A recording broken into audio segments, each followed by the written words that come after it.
सुरक्षा में सेंध पर बड़ा खुलासा लगातार रिपब्लिक भारत कर रहा है। एक के बाद एक लेटेस्ट अपडेट मिल रहे हैं, एक के बाद एक लेटेस्ट अपडेट मिल रही है। और इसी बीच एक और बड़ी खबर आपकी टीवी स्क्रीन पर, पीएम की सुरक्षा में सेंध का मामला और उसी के ऊपर एक और लेटेस्ट अपडेट जो कि हम आपके सामने रखने जा रहे हैं। एक और खुलासा हुआ है, एक और खुलासा। देखिए, सब कुछ प्री प्लान था, सब कुछ डिसाइडेड था, सारी कॉन्वर्सेशंस, सारी चर्चा हो चुकी थी। बावजूद इसके इतनी बड़ी लापरवाही आखिर कैसे हुई? आपको बता दें कि डीजीपी ने अनुमति दी थी, जैसा कि मैंने बताया, डीजीपी ने अनुमति दी थी, ऑल रूट क्लियर कहा था। बावजूद इसके इतनी बड़ी लापरवाही कैसे हुई, कैसे हुआ वो सब कुछ? कैसे प्रधानमंत्री नरेंद्र मोदी के काफिले के आगे प्रदर्शनकारी आ गए?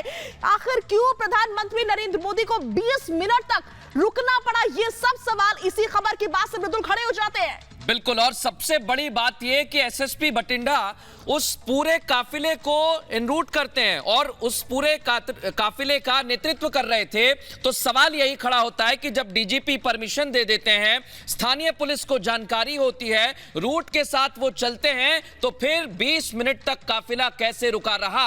और प्रधानमंत्री का जो रूट तय था उस पर प्रदर्शनकारी कैसे पहुंचे? ये सवाल अब सीधे तौर पर पूछे जाएंगे। और ये खुलासा बताता है, सवाल खड़े करता है, क्या जानबूझकर सुरक्षा में सेंध की गई है? क्योंकि यह खुलासा बहुत महत्वपूर्ण है। आप सुनिए, एसपीजी डायरेक्टर डीजीपी से कई बार बात कर चुके थे, दोनों के बीच कई दौर की बातचीत हुई और उसके बाद यह तय हुआ कि यहां से प्रधानमंत्री का काफिला सड़क के रास्ते जाएगा। और जो रूट निर्धारित किया गया था शाजिया, सवाल सबसे बड़ा यही कि जब स्थानीय पुलिस भी वहां पर मौजूद थी, डीजीपी ने रास्ता दिया, एसएसपी कोऑर्डिनेट कर रहे थे, तो फिर सुरक्षा में सेंध हुई तो हुई कैसे? बिल्कुल, डीजीपी निगरानी कर रहे थे, एसएसपी भी निगरानी कर रहे थे, पुलिस भी निगरानी कर रही थी। बावजूद इसके सुरक्षा में सेंध लगी कैसे? आखिर प्रदर्शनकारियों को प्रधानमंत्री नरेंद्र मोदी का रूट पता कैसे चला? यह इंफॉर्मेशन लीक कैसे हुई? इस तरह के एक नहीं बल्कि 50 सवाल खड़े हो रहे हैं। और देश भर में लोगों में गुस्सा है, लोगों में आक्रोश है,